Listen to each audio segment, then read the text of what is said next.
महला मेरपुरा शर्की इतने एक बची इस नाले ने वही टठी कले नहीं 112 वाले TMN हमला मुकम्मल तौर से उस बच्चियाँ पर ढूंढना है।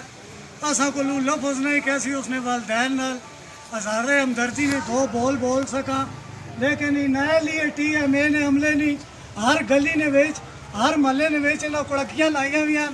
पूरा मुआयना तो सब कराया वैसे इंशाल्लाह। तो महल्ले ने कौंसलर जेड़े आन के वोटा करने ते सारी त्यार चोरा नाल ते डाकुआं नाल फिरने ते तुसा महल्ले वाले को वोटा ते कहने वैन, लेकिन मौत दियाँ कुड़कियाँ लोग है खले वन कल इन्हें खले में मौत दियाँ कुड़कियाँ इतने छोड़ के चले वैन कल वोटा मंगने आवन तो समा माऊ ने दुध नहीं कसो में इसी नाले ने बेच चाह के ना सटो। कदों तक गरीब लोगों दियाँ बच्चियाँ इन्होंने नालियां ने बेच रुल दियाँ रह सो, इन्होंने मामा इन्होंने भैन इन्होंने प्यो कदों तक परेशान होने रह सो।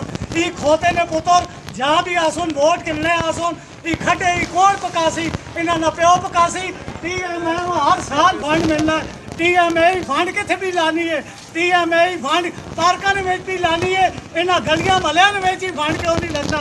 मैं तो सवा सारिया कुड़कियाँ तकाना वा जड़ियाँ TMA वाले भी लाइया हुई हैं तो जड़ियाँ इन्होंने कौंसलर भी लाइया हुई हैं। ना कोई कौंसलर बोलना है तो ना TMA वाले बोलने।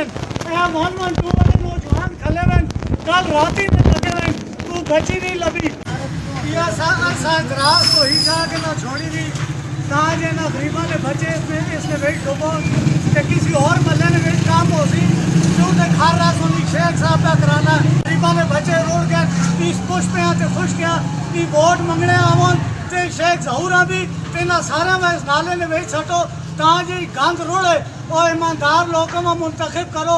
चोर वोटा कहन के नास मैंने ने दले वोटा कहन के नास मैंने ने मामा भैना सारे खाल के पे तमाशा तक ने और मुल्क खराब होना पे, लेकिन तुसी अपने ताल्लुक खराब नहीं करने हो और ताल्लुक खराब कर सो तो मुल्क सवर सी गए।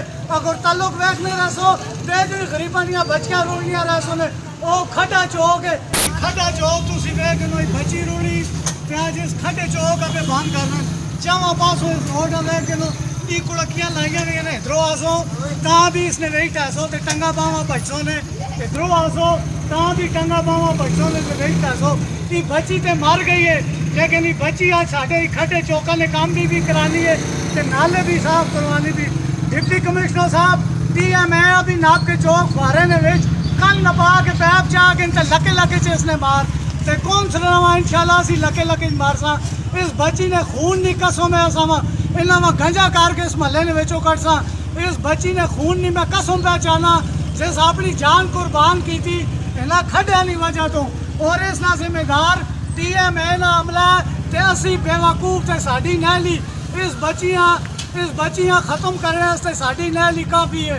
इंशाल्लाह इस प्लेटफार्म ने उत्ते असी आवाज़ उठा सा।